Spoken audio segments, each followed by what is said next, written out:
அதில் சிறப்பான திட்டம் இன்று என்னால் தொடங்கி வைக்கப்பட்டிருக்கக்கூடிய கருப்பை வாய் புற்றுநோயை தடுக்க 14 வயதுடைய பெண் குழந்தைகளுக்கு HPV தடுப்பூசியை அரசு செலுத்துறது தான்.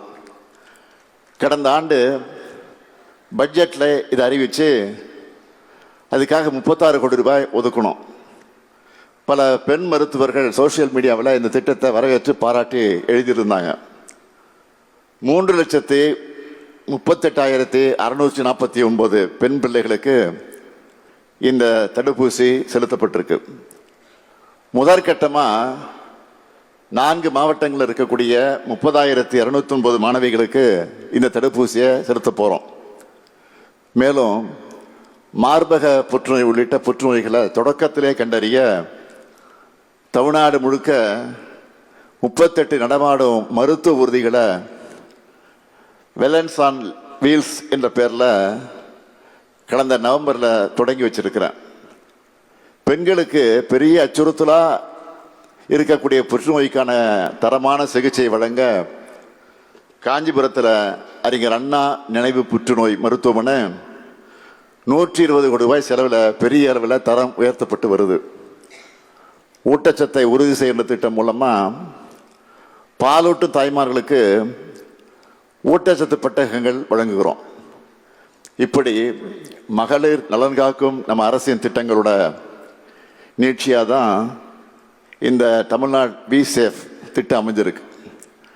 வளர்ந்து வர துறைகளில் பெண்களுக்கான வேலைவாய்ப்புகளை உருவாக்க மட்டும் இந்த திட்டம் செய்யலை. அப்படி அவங்க வேலைக்கு போகணும்னா குழந்தைகள் வயதானவங்களை கவனிச்சிக்கிற பொறுப்பை யாராவது எடுத்துக்கணும்.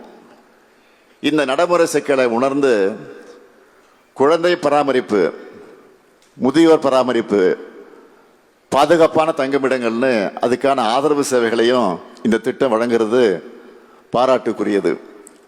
மேலும் பெண்களுக்கு தேவையான டெக்னாலஜி சப்போர்ட், திறன் பயிற்சி ஆகியவற்றையும் இந்த திட்டத்தில் வழங்குகிறோம்.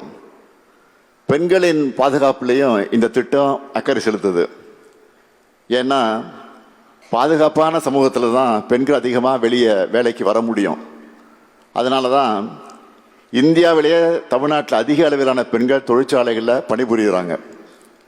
பெண்களுக்கான பாதுகாப்புக்காக காவல் அவசர உதவி, அதனுடைய எண் 181, காவலன் SOS மொபைல் செயலி உள்ளிட்ட மூலமாக பெண்களின் பாதுகாப்பை உறுதி செய்கிறோம்.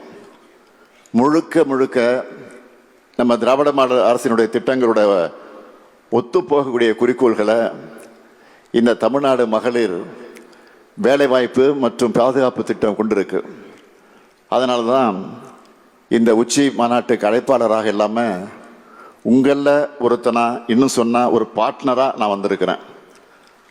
ஆண் பெண்ணுக்கு இடையிலான பாலின இடைவெளியை குறைச்சா பொருளாதாரம் வேகமாக வளரணும்னு IMF அமைப்பே சொல்லுது.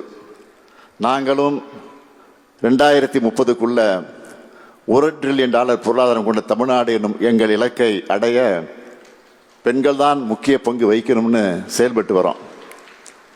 இந்த உலக மகளிர் உச்சி மாநாட்டில் தமிழ்நாட்டு பெண்களுக்கு நான் தரக்கூடிய ப்ராமிஸ் என்னன்னா, ஒவ்வொரு பெண்ணும் கல்வி கற்கக்கூடிய ஒவ்வொரு பெண்ணும் சுதந்திரமாக வாழ, பெண்கள் மரியாதையான ஊதியத்தை பெற்றிட, பெண்கள் தொழில் முனைவர்களாக மாற, பெண்கள் எந்தவித அச்சமில்லாமல் வாழ எனது தலைமையிலான உங்கள் திராவிட மாடல் அரசானது உரிய கட்டமைப்பை உருவாக்கும்.